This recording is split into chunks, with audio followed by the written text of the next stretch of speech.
thank you so much again to all our guests for joining us.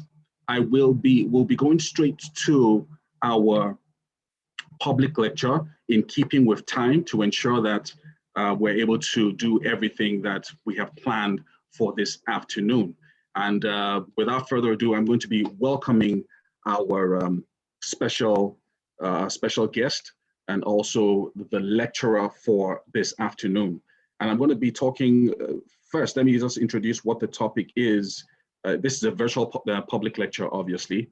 I'm welcoming also a lot of our guests that are joining us. Just a moment ago, we were, the number was 67. Now we're at 97, going to 100. So this is a very well attended event. So thank you to everyone joining us. And as we go along, we'll do some other recognitions as well. So I am going to be introducing what the topic is: reforming Nigeria, the people or the structure. Now, this lecture will take a microscopic look at Nigeria and the growing agitation for restructuring. It will examine the role of the people and leaders and the emancipation of the country, and reconsider the leadership selection process. Now, right after the public lecture, we'll be doing the book presentation, which is also going to be quite short, or a book review and then a book presentation. And then we will have the panel discussion with our distinguished guests that I introduced earlier. So that's what the flow of this afternoon's event is going to be. But we are starting now with the public lecture. Now, let me just introduce our lecturer this afternoon. Now, his name is Dr. Muiz Adeyemi Banire, SAN, who graduated from the University of Lagos, where he later became a senior lecturer before going into private legal practice. He is a legal practitioner, an activist of note. Dr. Banire is known for his advocacy for responsible political leadership and citizenship. He is the founder of the United Action for Change, UAC, a pressure group and think tank committed to building a society of values, equality, and respect for human rights. Dr. Banire is a former chairman of the Asset Management Corporation of Nigeria, AMCON, and a member of the Nigerian Body of Benchers and the National Judicial Council.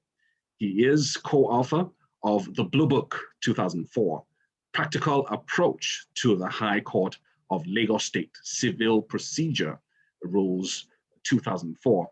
He is also a columnist with the Daily newspaper. Now, obviously, this is a short intro.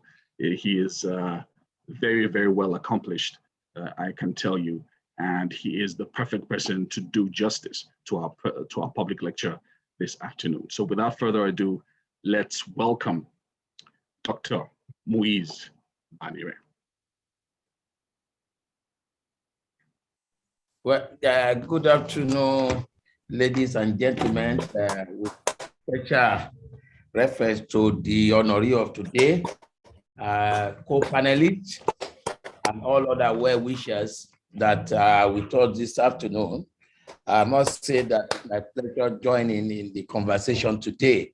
And we start by, first and foremost, congratulating my friend, Mr. Niran on his golden birthday. And of course, like I said in my intro, I wish him, of course, another one into a centenarian.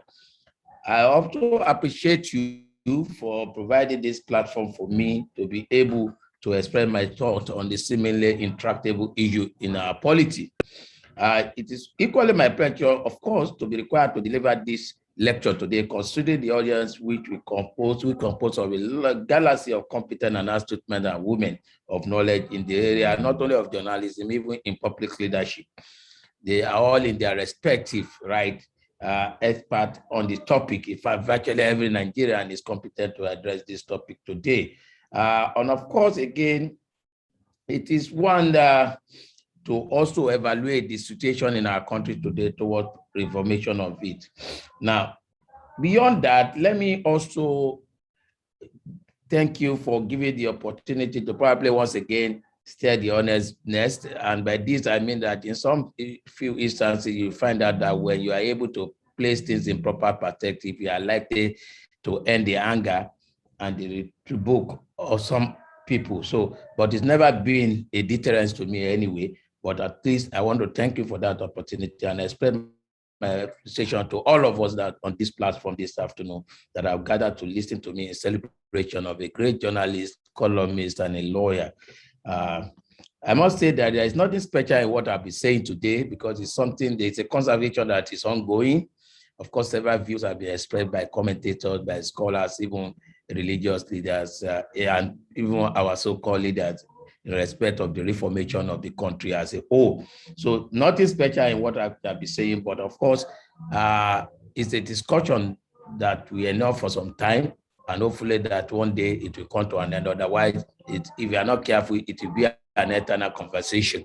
Having said this, however, like the empty rightly placed before us, the topic before to discuss is reforming Nigeria, whether it's the people that matters or the structure that matters. I've taken the liberty to start by introducing the word, the country Nigeria. I've done this for several reasons. Like I said, ordinarily anybody will be wondering that you are addressing Nigeria. Why would you need to start telling us about Nigeria all over again? But of course, I take the view that it could be, that position could be erroneous because I suspect that a man of this quality is not unlikely to have an international network in which we have people that are even non-Nigerians. And even assuming without considering that that is not even correct, the possibility of the lecture straying into anybody's hand internationally is there. So they might be wondering, and as we know, with due respect to most the people outside the shores of Nigeria, particularly Europe, America, you discover they know next to nothing about our country before they comment. So it's very crucial that I must introduce the word Nigeria, the country Nigeria. And beyond that also, even locally, most of us do not even know the history of our country, how we came together to be Nigerians today. And so most of our afflictions today, where it came from. So again, I believe that it is compelling for me to also say some few things about how we come about this country also. Yeah, of course, in doing so, the paper is before, I believe Mr. Daniel probably will circulate it later, but I'm going to be speaking to the paper so as not to waste most of our time. So I've done some intro in terms of the genesis of the country and other things. Of course, we all know our population certainly is in excess of 240 million people. And we do know the capital of the place and all those ones. But most importantly and instructive for the purpose of our discussion today is to note that Nigeria came out of a merger of two different protectorates. The Northern Protectorate and the Southern Protectorate, basically in the year 1914. Of course, prior to that time, for those of us that are conversant with the history of Nigeria, we know that prior to that, there have been several independent ethnic nationalities having their own structure of governance in place prior to that particular days. In fact, I recall that the Egba United government operated from 1863 or thereabout up to 1914 as an independent government for such a long time. So it is important to bear all these things in mind. And I've said in the presentation that as of today, and pardon my word, I'm going to use it loosely, the speculation is that in Nigeria, we have no less than 350 ethnic nationalities that are coexisting in Nigeria today. That could be debatable. But what is not debatable is that there are 10 principal ethnic nationalities in Nigeria that constitute 80% of the population of Nigeria. I have stated them in the paper and I refer to them as the Hausa Fulani stock, the Yoruba, the Igbo, the Efik and the Bibio, the Kanuri, the Tiv, the Ijaw, the Edo people, the Robo, and the Nukwe people. All these 10 constitute no less than 80% of the country's population. But one striking thing that we must note as we proceed in this discussion is the fact that all these principal ethnic nationalities beyond the other three under something that is said to be in existence is the reality that they all have different cultural, different political, different social, different customary, and even religious differences, all of them in totality. This explains, therefore, the adoption, again, that is one marked difference among these various ethnic nationalities. That is, their culture differ, the way they socialize differ, the way they relate differs, their religion differs, and all those ones. But beyond that, again, is the fact that the mode of colonization of those ethnic nationalities that fell into the then Northern Protectorate and those that fell into the Southern Protectorate, of course, quite again, is distinguishable and also contributed to the dichotomy that we still have today in this our country. That also must be borne in mind as we proceed with the lecture today. Of course, like I said in the presentation in the paper, that we all recall that what we all know, or generally the way we refer to it, is that yes, during the colonization period, we had direct rule in the southern part of the country, and we had indirect. Of course, what that connotes simply is that in the northern part of the country, the colonial masters ruled through the emirs and the native authority largely, not directly having interaction or engagement with the people of the Northern Protectorate. But unlike in the Southern Protectorate, where there was direct interaction with them. Of course, this had its own implication, as we shall see as we progress into the body of the lecture. Again, beyond that, I also refer to the fact that the mode of colonization also differed. In the north, that is the Northern Protectorate, we had through the conquest system. They just conquer one ethnic nationality or the other serially, if I can put it that.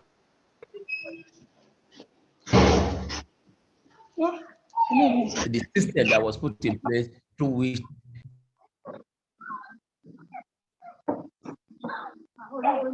unlike in the southern part, where missionary activities, Western education thrived, and they were the potent tools used in the colonization of the people of the southern part of Nigeria.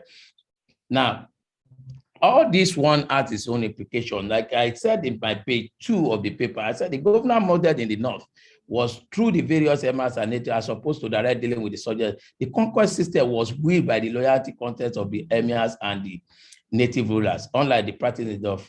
Furthermore, Western education in the south was beginning to be I need to explain this quickly. Now, what I meant by this is that there was this loyalty system. Before we call it rank identity system in the northern part. I'm sure that by the time maybe Adisa speaks to us, she might be able to enlighten us further on that one. The loyalty system, of course, was promoted actively by the colonialists, and I shall unveil shortly, through the system of the education they voiced on the people of the north. In other words, as far as they concerned, they were trained or brought up in the tradition of no question. You don't question what your master or what your leader have said. There is no room for any reasoning as far as that is concerned. So that was the kind of system that was put in place. And of course, quite distinct from what was obtainable in the southern part of the country. Like I said also, education, Western education was not allowed so much in the north, unlike in the south, that it was actually a tool for the purpose of colonization. In fact, by the time the colonialists moved to the entire northern part to ignite the process of colonization, of course, that in the southern part had progressed to a certain extent, and they've started seeing the resistance that the education that the people of the south were acquiring was already generating. So they felt strongly, by way of tactic, that it was crucial that they should not allow that kind of a thing to happen again in the northern part of the state. Of course, what was done in that area was that, look at it, and there was this gentleman called Edim Morel. Morel had been a colonial administrator in several parts of the world on behalf of the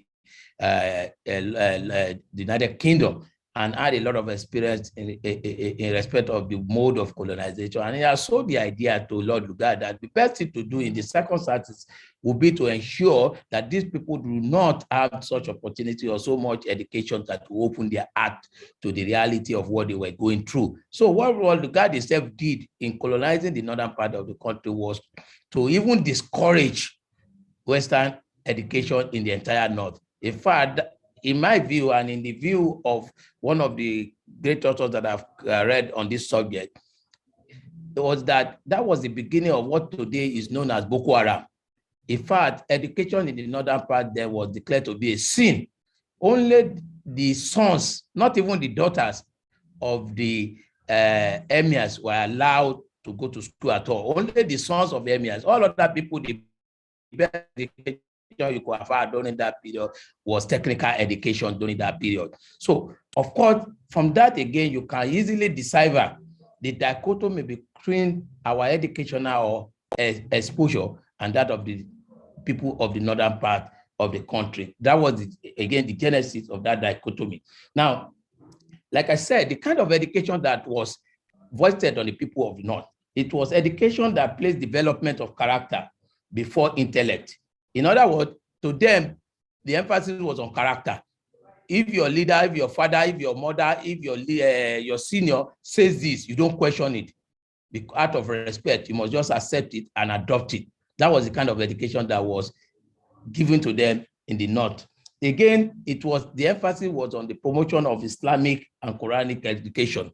And the third aspect was the exclusion of the missionaries and, of course, Western education from the northern boundaries. At that time, the missionaries, they had a boundary beyond which they cannot,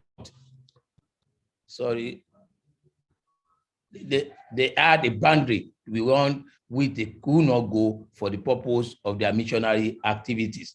Now, apart from this, like I said, for the purpose of emphasis, and I'll be emphasizing this point, and we must always bear it in mind, that the 10 personalities, the 10 ethnic principalities that I earlier alluded to, continue to be distinguished based on their cultural background. And of course, different resources, different disposition, and of course, all those things eventually counted for something as a child eventually unveiled. Now, beyond all this also was the economic disparity between the northern part, that is the northern protectorate, and the southern protectorate. During the period of the colonization, the funding of of governance in the southern part of it was squarely and largely based on the resources generated within, internal resources, internal revenue. And in the southern part of the country, not only was it sufficient, it was even in surplus. Whereas in the northern part of the country, they had a major shortfall for quite a number of years. London office, that is the home office of the colonial masters, had to continuously subsidize the fund used for administering the northern part of the country.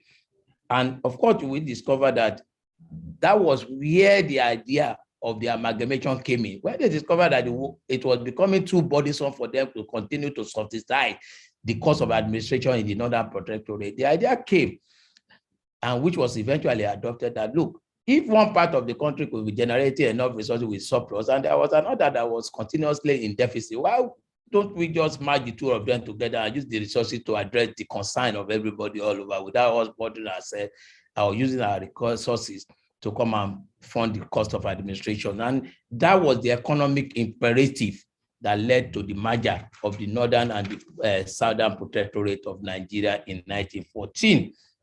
So again, it's important to bear that in mind, with reference to the fact that it's not as if it was convenient to so true. It was an economic imperative that actually informed that decision. Now, also, it is important to continuously bear in mind the sustained differences among the different ethnic groups in Nigeria that were coerced into a marriage. I call it a forced marriage. The reality of which probably involved the view of some commentators that, look, you cannot even say you have a country called Nigeria, because Nigeria consists of so many, if you like, so many people. people in the sense of racial lineages. And if you look at it from that perspective, like the late Seg Obafemi Awolowo said, Nigeria could be at best be described as a geographical expression wherein there exists several ethnic nationalities with different cultural, different religious, different values, and so on and so forth. So, of course, a lot of other commentators had agreed with Obafemi in this regard. So it is very important that to say that historically, the northern part of the country had always been economically dependent on the southern part of the country after the cessation of the burden from the Home Office of the United Kingdom. So I've mentioned the issue of the loyalty system usually. So in the face of all these disparities, the expectation after the amalgamation is that we will work as a team to ensure that we promote nationalism and patriotism so as to unite us and to truly make us one people. Like I said, the view in some quarters is that we are more than 350 people and 350 ethnic nationalities. But unfortunately, what has happened to us between that time and now has been that rather than us emphasizing those factors that could have united us, we have succeeded in promoting those factors of diversity.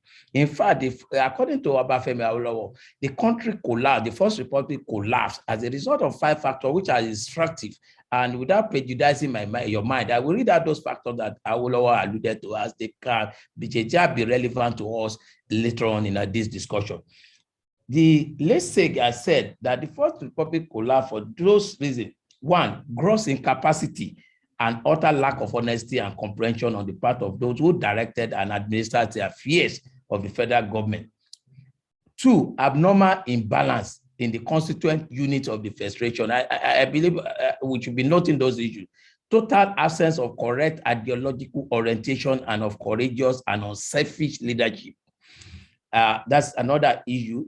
And of course, at all levels of our governmental activity, but most especially at the federal level, tenacity of office, that is overpowering and obsessive desire on the part of our political leader to stick indefinitely to public offices by all means, fear or foul, were responsible for the fall. So all these factors alluded to by that great man, you will discover that they are still very much with us today. In fact, they live with us more today than even during the First Republic. All this, like I said, however, for now, suffice to say that rather than improving, such factors are being pronounced, like I said, how this impact the growth of Nigeria and shall continue to do so, we unveil in the course of our engagement.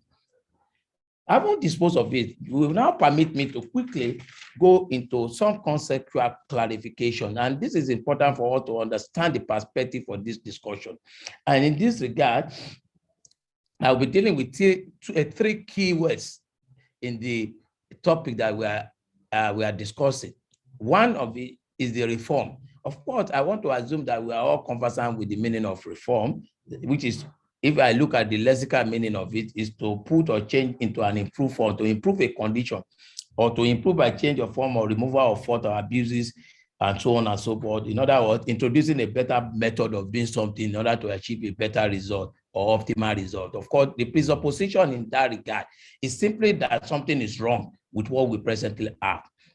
That's number one. Now, people, who are the people we are even talking about? When you say, is it the people or not? Of course, for me, people in this context have 3 connotations. Of course, I've attempted to define through the dictionary the word people, but most importantly, there are 2 or 3 classifications. We can look at them from ethnic nationality. When you talk of the people of Nigeria, you are more or less technically talking about the various ethnic nationalities in Nigeria. In another word, you could be viewing it from the leadership perspective or the followership perspective in any one of those ones. But of course, at times they do have this racial coloration in them. So from the definitions that I provide in the paper, I have said that for my own purpose, contextually, I will look at them from this perspective, that is the people refer to all persons that live in a particular place or belong to a particular space or race. Secondly, the people or all persons existing in a particular nation, excluding the ruling class or the leadership. Now, the third key word from the topic is structure. Of course, structures, again, the lexical meaning of it is something made of parts fitted or joined together, things that you put together, constituent parts. In this regard, we are talking of a country called Nigeria. The constituent part, there are so many aspects of it. You could take it in terms of the various states. You could take it in terms of the local government. You can even take it from the physical structures within the Federal Republic of Nigeria. Whichever way you look at it, one form of structure or the other. Which one are we going to be talking about? And that, again, dovetail into the question of restructuring and the various perspectives that have been on that subject as to whether you are talking of physical federalism or you are talking of regional restructuring or which one. In any one of them, it all refers anyway to the issue of structure. And I've said that I will not attempt to define any of these on my own other than to adopt a working definition, because I quoted one of our Lord of blessed memory, who said divination are divination because they reflect the secretary, the inclination, the prejudice, the slant and emotions of the person offering them. While a definer of a word may pretend to be impartial and unbiased, the final product of his divination will in a number of situations be a victim of partiality. So, having disposed of this now, that is the conceptual issues that are involved here. The presupposition, like I said, from even the topic is that all is not well with Nigeria. That is to say that the country is ill. And to the extent that it's ill, there is a need for us to cure it of its ailment. And this is exactly the purpose of this presentation. But the question is that what are the factors that have led to the ailment of the country? This is where the challenge is. And what are the various propositions towards reforming the country? They seem to me to be intractable, and I'm convinced that. So the inquiry we are undertaking here is whether it is the people that will that inhibit the growth or the structure. That is to say, is it the structure that is militating against the protest of Nigeria, or the people of Nigeria themselves that are militating against their own growth? That is part of our discussion, which I shall be taking you through shortly. The essence of the inquisition, however, is to discover those factors necessary to be developed towards rejuvenating the dysfunctional country. Arising even from the topic, like I said, is a presupposition that there is a need for the improvement in the country. Of course, the challenge here, however, is that as I'm addressing you today, there is no clarity as to even the diagnosis of the ailment of Nigeria as a country. Because you have a challenge with your diagnosis, you can easily imagine what prognosis will be. Of course, certainly that could be wrong. So that explains why today, up to now that I'm addressing you, Nigeria and leaders continue to experiment with various policies and programs that has not salvaged our situation at all. Now, coming to the issues of the reform now, let me say and confess from the onset that I cannot lay claim to having the antidote to the various ailments of the various problems afflicting Nigeria. But we only attempt to lay before you today my own thoughts in respect of this, that our country is not far from being a failed country. For me, it's not something that is debatable again. And why do I say so? Is it the level of insecurity in the country that is ravaging the upper part of Nigeria we want to talk about? Is it the unemployment figures that is soaring daily? Is it the value of our country, our currency, and by extension, the purchasing power that is dwindling daily? Is it the infrastructure that are collapsing, the healthcare that is in a state of coma, the education the quality education that is vanishing we want to talk about? Is it food security that is endangered already? Is it justice that is on the run? Even our forums and our virtues are collapsing fast. So for me, we are very, very near what is described as a failed nation. So in the circumstances, therefore, evil will seem to be flourishing in the country. Even religion that we pretend to believe in or to adopt has equally ceased to answer its natural design or what is used to be in point of salvation. Now, center, of course, you know that traditionally when we're all growing up, what religious bodies used to preach all over the salvation, do this, do that, correct thing, so that at the end of the day, you'll be able to get salvation. But no, it's prosperity that everybody is preaching now. So there is the complete departure or derailment from the purpose and the objective of even religion itself. That is Nigeria for you. Although, in my very strong view, we seem pardon my pessimism, however, to be lost, and the situation seems to be irredeemable. Things, as rightly captured by Shino Achebe, are falling apart, and the center can no more hold. The falcon can no longer hear the falconer, and any hope for revival. This is the fulcrum of the next ensuing discussion. Now, I have said, why do even nations generally fail globally? I have adopted and borrowed largely from the reasoning of Asemogu and Robinson in their book, Why Nations Fail. And of course, what they have said there, which before I go there, for me, it is important to realize that Nigeria as a nation is on the precipice of failure. Like I said, if I thought that it's not already a failed state, depending on which side of the divide you belong. It is certain, however, that the way we have traveled has accounted for our misfortunes of today, and why reforming Nigeria has become an imperative that we cannot avoid. Now, in Achimogu's and Robinson's too, in their book that I earlier on alluded to, that is Why Nations Fail, they had used the example of Egypt to illustrate why nations fail. And Nigeria's situation is not so much dissimilar to that in Egypt itself. And of course, apart from the structural imbalance that has contributed largely to this question, of course, is the question of the elite, the narrow government leaders, narrow-minded leaders that we have. Of course, we are coming to the most important one, which is the extractive economic policies that we have, which I agree with them. So, as the country stands today, not only economic imperative of hunger and poverty that have compared the need for reform, the frightening state of insecurity, which like disease is a product of poverty and ignorance, has necessitated an urgent reform, as several parts of Nigeria are ruled by bandits and terrorists now, coupled with the recycling of spent, expired, and moribund forces of atavistic politicians whose interests do not coincide with the nation building or development of the country. The issue of Nigeria is replaced with a class of leaders without developmental capabilities, and the stock has largely been drawn from small elite of political forces. Nations that have attained economic prosperity and political advancement did not do so by mere arrogance or force of perpetuating inequalities and nursing collapsing business by tying and dilapidated world together with ordinary rule. They work towards structural or institutional revolution, like what is recorded in other progressive or developed nations like England, France, and so on and so forth. So, from the perspective of the authors I alluded to in Why Nations Fail, they believe that the extractive economic institutions, which do not create incentive needed for people to save, invest, and innovate, and the extractive political institutions which support this economic institution by cementing the power, are those largely responsible for the collapse of most nations. What do I mean by this? What do they mean by this? Of course, a very good one is the VAT and the crude oil. We all tend as a country for a long time, and unlike prior to 1963, to rely now on the natural resources. Let's just go and plug there. People are not allowed to even reason again.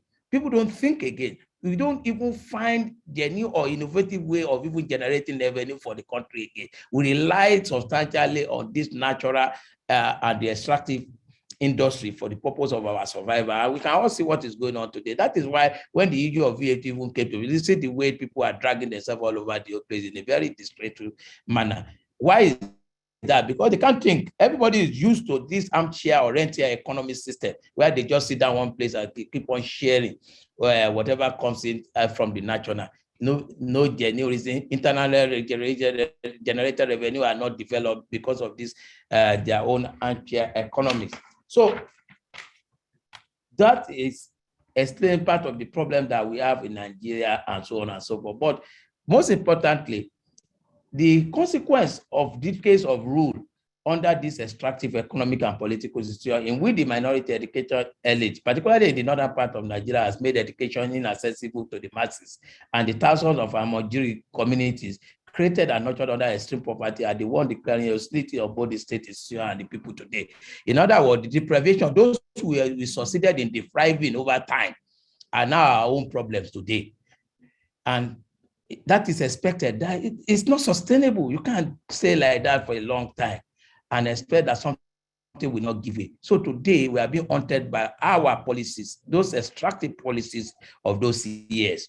Now, How do we now reform the country in the midst of all this, what I describe as confusion, which is the core of my presentation? Now, like I said, the topic assigned to me presupposes in the first instance that there is a possibility of reforming Nigeria. In other words, Mr. Niran Adedoku seems to be suggesting that there is that optimism to reform Nigeria from its present state of woes. Well, my view, I will express later on that. But before I go into my own view, let me draw your attention to two important contributions to this course, which I stumbled on, and one of which I stumbled on, the other of which I participated. There are two of them. One was the presentation recently in one of the seminar treasuries by Bode Augusto. I read his presentation, and of course, his conclusion after a lot of analysis, diagnosis, and prognosis is that, look, the only way to turn around the fortune of Nigeria is to ensure that we have leaders that are sincere, forthright, and focused. Of course, in the same vein is also the view of the former Vice Chancellor of Lagos State University, Professor Larry Bagbo.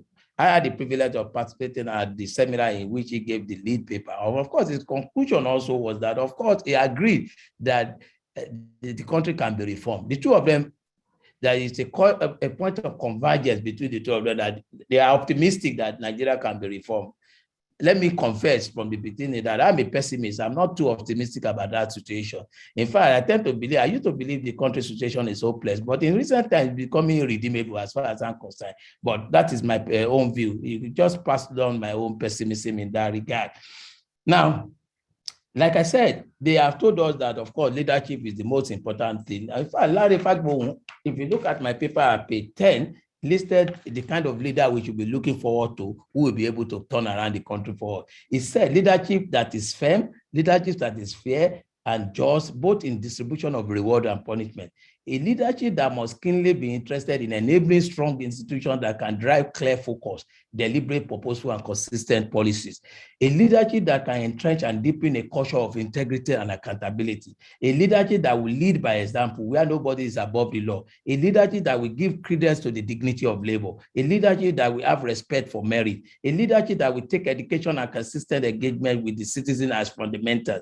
A citizen, and also the citizen who will passionately love and keep the country and system first. And finally, citizen who will question the impunity of their future. These are the kind of leaders that he believes will be able to turn around the fortune of Nigeria. The point of convergence of the two commentators that I said is that there must be that leader who will be able to be the architect of this change. Now, the question that I posed, the poster I gave to them, which I even gave in one of them, is that, look, how do we get this leader that we are talking about? And that is where theory comes in.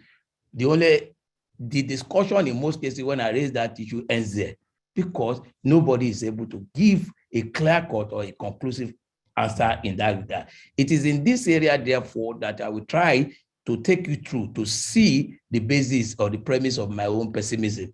Now, like I said, the Nigerian situation, when you look at the ailments in the first instance that are afflicting Nigeria today, it will appear to be daunting and possibly nebulous to the extent of having no hope and quite irredeemable. Now, the situation is best captured. For those who are Yorubas, there is a proverb we have, we say, which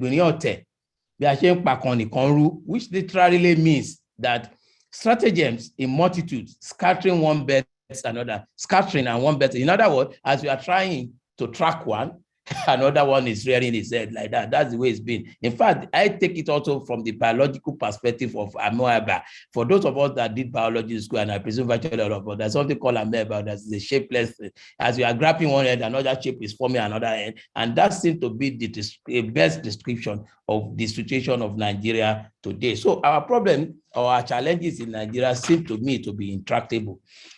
Why virtually all the major challenges, ranging from security, for example, you can say, oh, there's a way that we must be able to tame insecurity. There's a way that we can guarantee political instability. There's a way that we can improve our economy. There's a way that we can eliminate corruption. All these, of course, I agree, have solutions. But those solutions can only become effective and efficient and achieve its purpose if the right leadership is in place. I'll recall again that I earlier on inform you that as far back as the First Republic, late Chief Awolowo identified those two problems with the country, the constitution and the people. The constitution in terms of the structure, he identified the two. So the solution, therefore, if you are talking about that leader that will be able to give life to all these propositions that we have made, we therefore refer around the orientation of the people as well as the tinkering with the structure. Now, the fundamental question is, how do we get that leader that will be able to effect all those changes that are required for the purpose of moving forward this country? That is the major challenge that we have. Now, we are said Nigeria is said to be a democratic country. Of course, I differ seriously with that. I've always believed, and I still believe as I'm talking to you, that Nigeria is not a democratic country. Nigeria only enjoys civil rule. That is the best that we're enjoying presently. So let us not be deceived. But within that confinement, the way this leader that everybody is talking about can emerge is through the ballot. In other words, that leader is presumably expected to emerge through our electoral system. Now, what is the state of our electoral system? I think that is the crux of the matter. Now, like I said, our electoral system has so many afflictions. For those who are a bit close or they are inside the political arena, they will know what I'm talking about. Apart from the various manipulations associated with the election in Nigeria, the alteration, forgery of results, political dodgy, political mercantilism, godfatherism, lack of internal democracy, and so many forms of electoral fraud. All these have combined to render us a different species from the civilized part of humanity. Voting and counting of votes in Nigeria are still largely manual, with the end manipulation of the protest through political talk, politicians, and some corrupt electoral officials. Of course, the attempt to introduce electronic transmission, you are all living witnesses to what is going on with that now. The politicians will not allow it because it's part of their own rigging infrastructure. They want to ensure that as far as they are concerned, they know they are unpopular. They know the people will not want them, but they want to impose and force themselves on us as they have been doing. And the only way to ensure is to continue in their old ways. That is why you see the fight against electronic transmission of the result going on.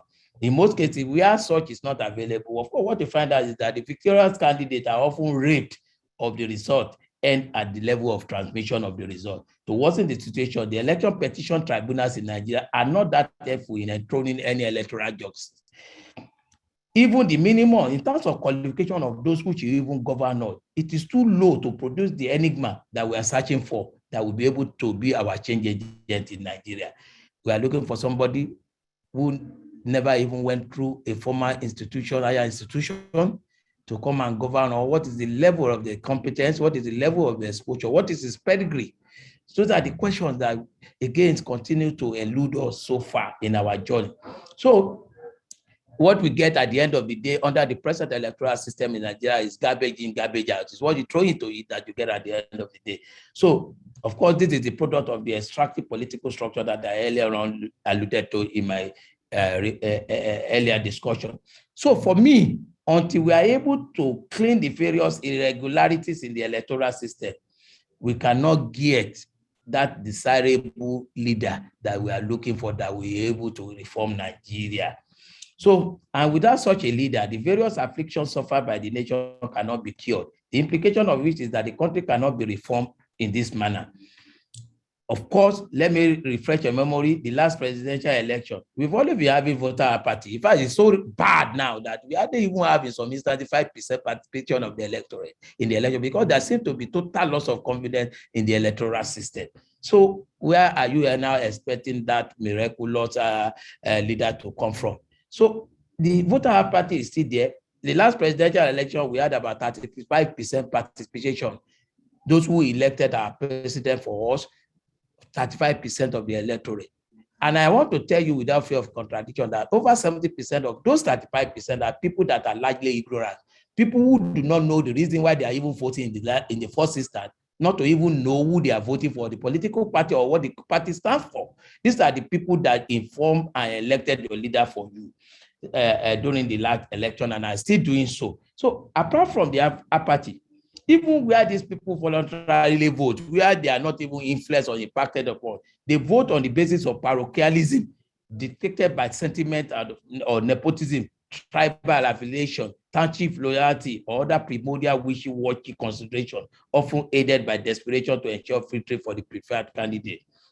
Hence, at the end of the ballot exercise, not only did the outcome not reflective of the genuine end of the ballot exercise, of the will of the electorate, they are often torpedoed by sharp practices, which enable the incompetent law to be declared as winners and by implication to be our leaders. This type of leader cannot drive the process of reformation that we are looking up to, as the ab initio are not out for any form of good governance. They are out there for the self-reaching of power, or personal aggrandizement and material acquisition. Be that as it may, of course, the people will continue to be part of this process. So all what I'm saying is that the relevancy of the people these are the critical area in which we need them to determine that leader, which is part of the people that will be able to turn around the fortune of the country. But we have seen the situation that we are. Now, let me talk about the elite, majority of which are on this platform and in this meeting now. Majority of you people, our people, all of us that are here, majority of us, if I ask here today, as how many of us even know who our councillors is, much less the chairman of their council or the person representing, nobody knows.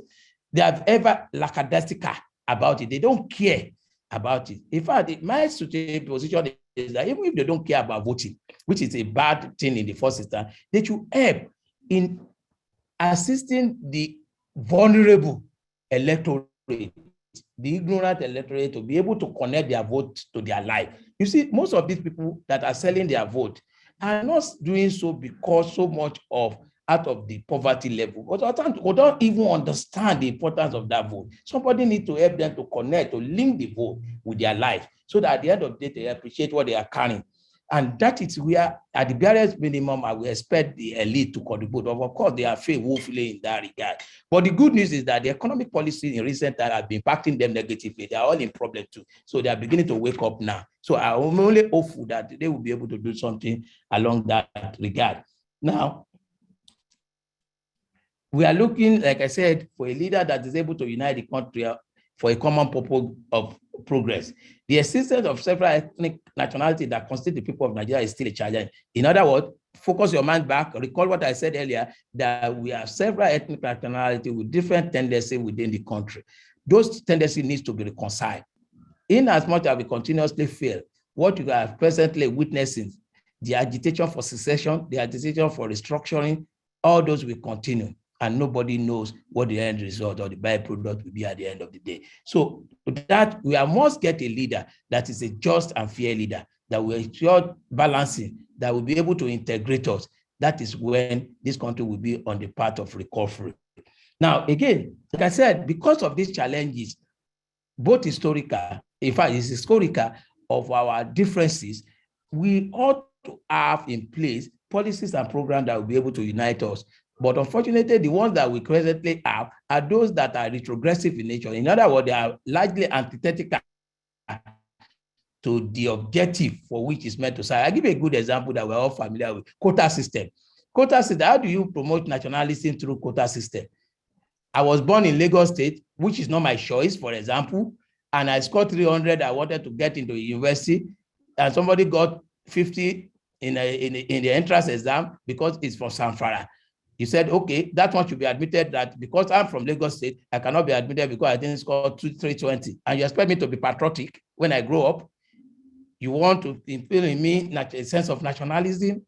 Of course, it cannot be. And of course, that is equally reflected in federal character, in which we have so far been able to implement, is certainly antithetical to the objective of the policy itself. So we still have a long way. Unfortunately, this breeds incompetence, gives us a lot of leaders that are used as round peg in square holes all over the whole place. I tell you for free that today, I often say that if you assemble all the leaders of the federal agency and the federal government, let's assume there are 50, you hardly can find 5 of them that are conversant with the law, even establishing them. What kind of leadership are you expecting from such people? So for me, until we start addressing all these inequities and be able to promote nationalism in the people, again, this country is heading nowhere. Now, having said that, I will now move to the issue of office of citizenship. Again, all this one that I'm alluding to about the role the people could play in reforming Nigeria. The citizenship are supposed to be vigilant, like Larry Fago will say. They must demand accountability. They must demand probity. They must speak out. I think it was just me that said that all it takes for a nation to decay is for the good people there to keep quiet. We keep quiet, we continue to keep quiet, and all of us are dying progressively and instrumentally. So until we wake up and be vigilant, demand accountability from our leaders, most of our own people, our followers, the followers in Nigeria, of course, they are so passive, even in their affairs, in matters that concern them directly. So the office of citizenship is very important, and it's one of those that will engender reformation of the country. And finally, the issue of morals, virtues, this one has collapsed totally. There is no sense of shame in the country again. There is no minimum standard of ethical standard in Nigeria. Everything is relative now. That is why what explain or justify the situation where somebody is found to be corrupt, and people will say, why are you taking our own person is corrupt? Why did you go after the other people in other region? Where is that said? Where? Because there is no sense of shame again, no sense of moral. There is no minimum standard in Nigeria of what is right and wrong. And that is why you shouldn't be surprised that when our former president said that, look, theft is different from corruption. Because that is a relative concept. These are some of the challenges. So there's a way we must regenerate the values and the virtue for which we used to be known for in this country.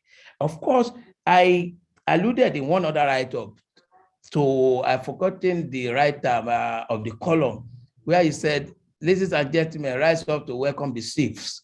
That not until we start shaming them in the public and saying because you have money, you have been able to steal our money, you don't come and buy us again, you don't come and buy our content. In churches, we still reserve special places for them. In mosques, if possible, say we'll make them imam because they have money.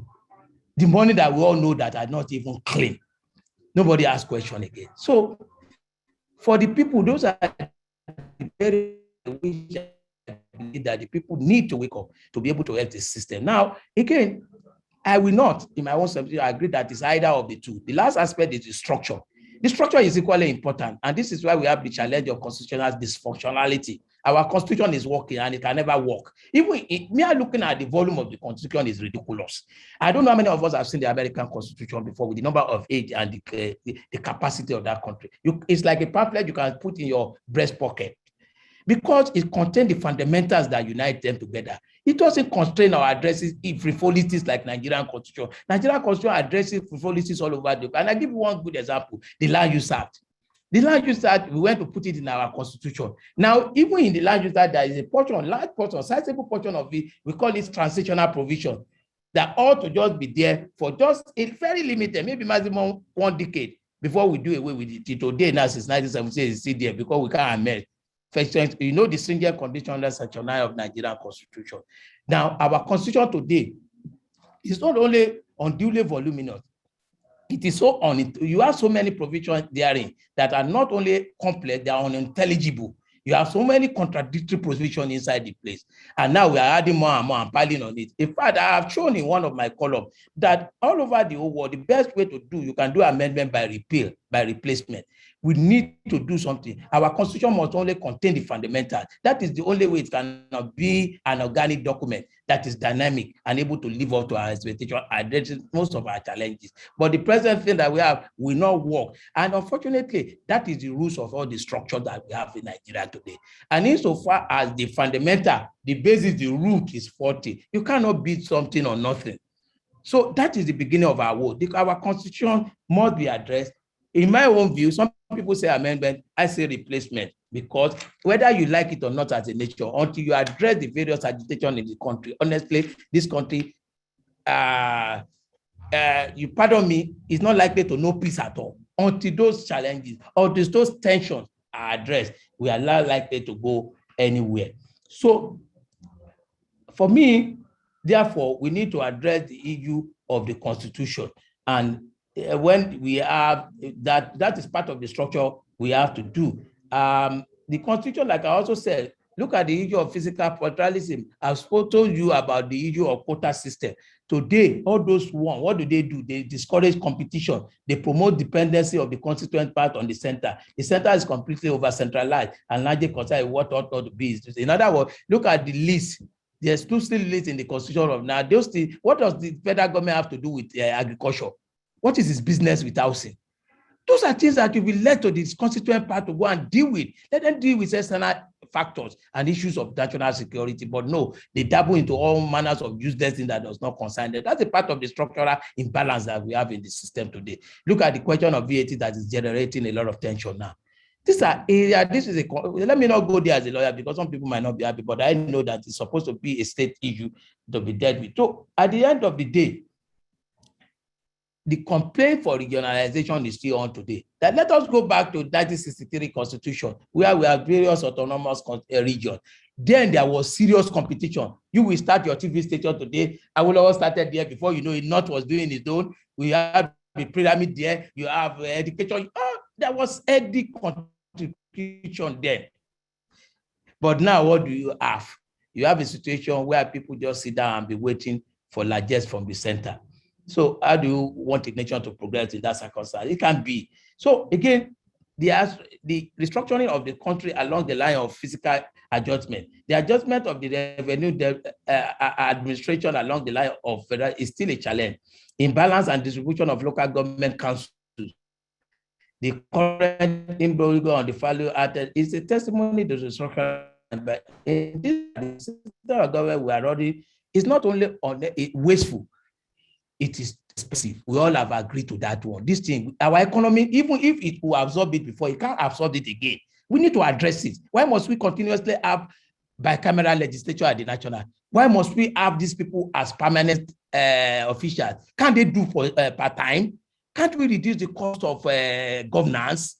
Look, since Obasanjo period, they've been talking about rationalizing the federal government parastatal. Today, it has not seen the light of the day, and I can tell you it will not see the light of the day. And you expect the country to change when 70% of your capital of your revenue goes to recurrent. No country develops with 70% recurrent. Never. It never happens. You continue to be a beggar nation and a debtor nation perpetually. That's the reality. So we need to do all this structural to address the structural imbalance in this regard. Now, like I said, the cost of governance is too high, including multiplicity of function and agencies that the federal government have not been able to muster the courage to rationalize. The structure created by the Constitution is a problem that needs to be fixed. I've spoken about the fact that the presidential system is too expensive for our economy. Now, the challenge we have with the structuring, let me tell you the truth, is that everybody seems to agree that there is a need to restructure the country, but the manner and mode in which the agitation or the demand is being made is also a problem. Right now, it is seen from mainly the activists that are promoting it. So the manner in which they are promoting it tend to suggest, to give the impression that it is targeted against a particular region of Nigeria, whereas it ultimately will benefit all of us. So what I'm saying therefore is that until the agitation for restructuring is premised around the question of value proposition, that there is value in it for everybody to take, that is when people will now understand, and that will take place. But if it is seen the way it is promoted, the way it's being promoted now, we might not be able to achieve that. And insofar as we don't achieve that, then there's a problem and the country cannot move forward. Now, the judiciary of Nigeria, which is my own constituency, today we have an highly centralized judiciary that is highly inefficient. The functionality of the organ is a problem. It takes an average, for example, of 5 years for you to initiate and conclude the matter today at the Court of Appeal. If your matter goes to the Supreme Court today, if you are lucky, it will take you 15 years for you to be able to go through the process. So even in Nigeria, the summary is that it is much easier for you to even access justice than to exit it. You can enter the court by paying and filing your suit, but to come out of it is a problem. You might not be able to after your death at times. It's your children that might even inherit such cases, which is happening a lot now. So there is the problem. Now, in 2014, we had the national conference. We did a beautiful job, in my view. You may want to go and look at the document, but for whatever reason, which I suspect, petty reason, this present administration has not visited that document. If the recommendations there are adopted for the purpose of the judiciary, honestly, we'll be home and can try now. But unfortunately, it is being ignored to our collective detriment. Our judiciary, no doubt, is not working. Now, the Constitution itself is not, like I said, it's not only phenomenal and so on. I've said a lot about the Constitution. I've raised the issue of dealing with so many issues that ought not to be the business, particularly of the federal government. And I've said we need to revisit that one. Now, if the structure, as if the structures are not even bad enough, the structures that we even have in Nigeria are so weak to galvanize any positive reaction. Therefore, for a structure to be effective, it must graduate or ripen into an institution. And that is the major problem we also have in Nigeria. We do not have institutions properly so-called in Nigeria. What we have succeeded in building is individual. We build strong individuals. That's why today, even APC will say their party's success revolve around General Buhari. And a lot of people say, it's only because of this one. And this man, oh, this is the problem. We have no institution. We continue to build strong individuals as against strong institutions. Not until we start having institutions, we are heading nowhere again. Look at what happened during the Trump administration, the last days in America. Trump tried all means to attack, in my view, the various institutions. But the institution resisted him successfully. And that is, look, I will give you a good example.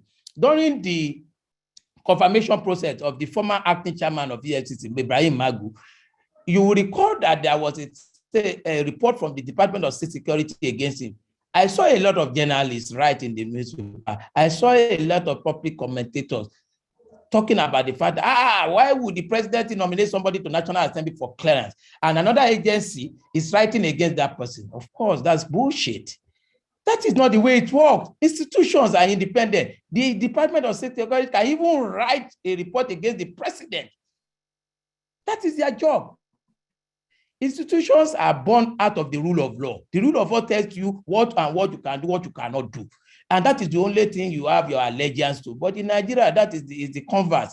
Because we do not have institutions, even your structure are so weak that it's dictated. What happens in virtually all of them are dictated externally from people outside the authority or the agencies themselves.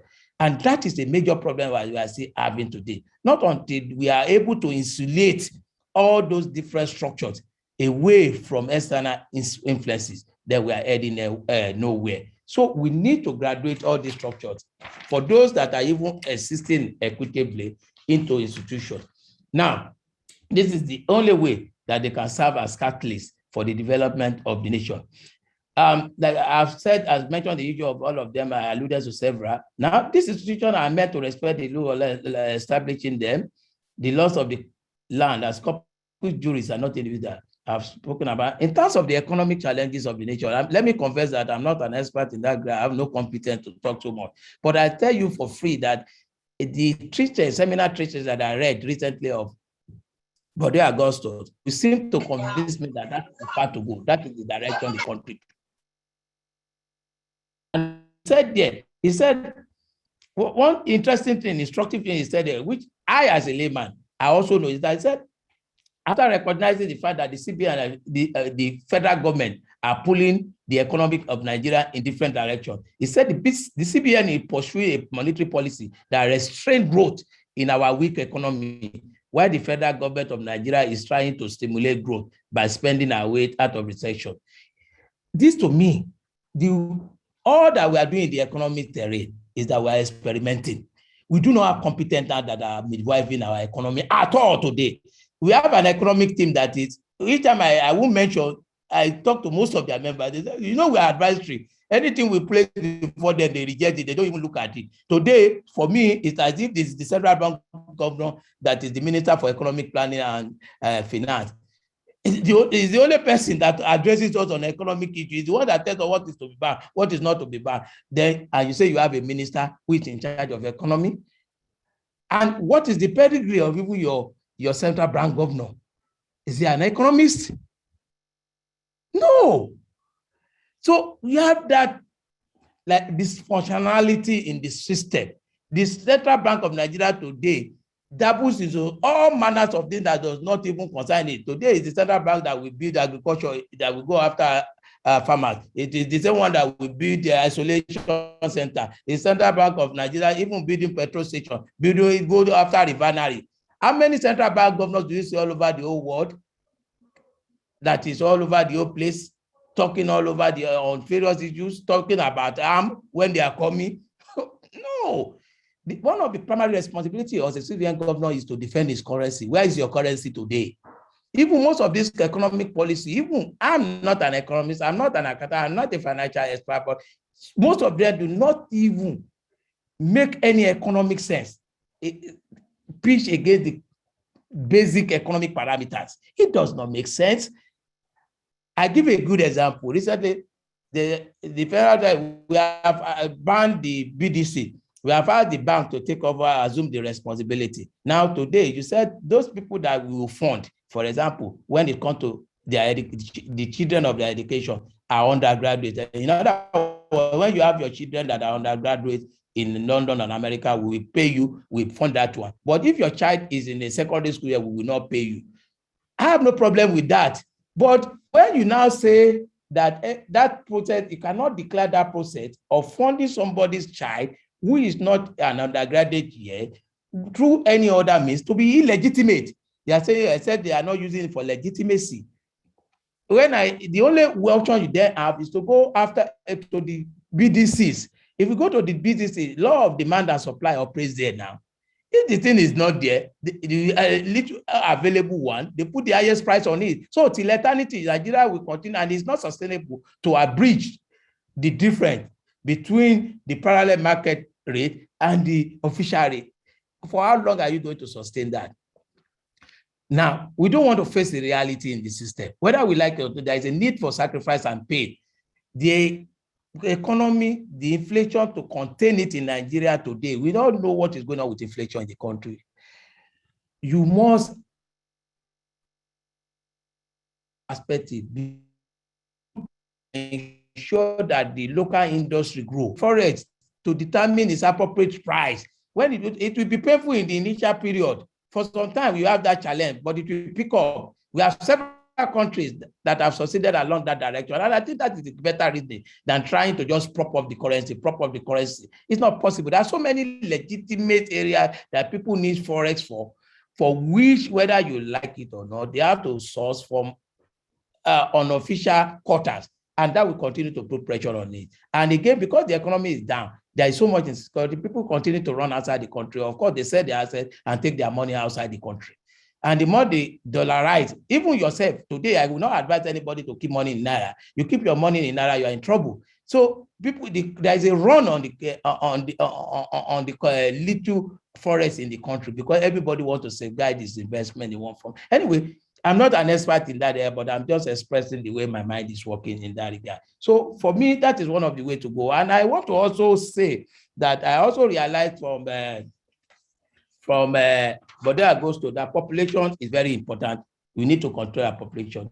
So these are my thoughts. Let me now quickly go to conclusion in 2 minutes. As I remarked from the onset, the reformation of Nigeria will remain a mirage until the leadership recruitment process of the country is capable of producing leaders that are sincere, focused, visionary, and missionary. The present electoral system cannot give back to such leaders. Thus, as important as the people are in terms of leadership is important. The emergence remains a challenge. The role of the people as in the follower will also remain illusory until such time we are able to make their votes count and full participation actualize. For the structure to aid the recovery of the country, it needs not only be restructured, but must be revived into institution. With such institution, human element impact will be minimized in the governance of the country. I've alluded to the situation in America and also giving an illustration of Singapore and so on and so forth. So by way of conclusion, in my view, to reform Nigeria, we need not only the people, the structure itself needs to be tampered with.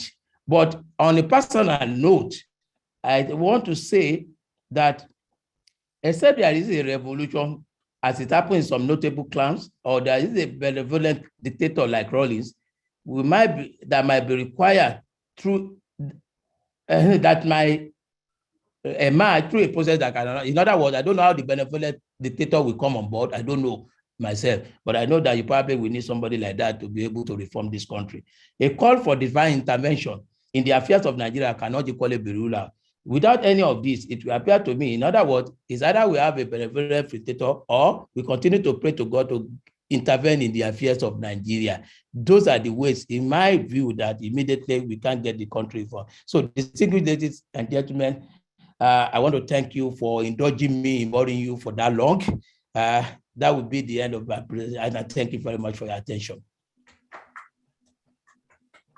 Well, I think that deserves a little bit of a round of applause, even though we're not able to do that physically here. But thank you so much. Thank you so much to our very distinguished keynote speaker and lecturer this afternoon, Dr. Muiz Banire, SAN, for that extensive analysis of our topic this afternoon, Reforming Nigeria, the People or the Structure. Thank you, sir, for the deep and insightful expose on some of the issues affecting our nation. Now, he has given his own perspective on this, and he's rounded up by saying that everything rises and falls on leadership. So what that means is that, we've talked about leadership that is fair, just, sincere, and visionary, and leadership that puts the people first. Thank you, sir.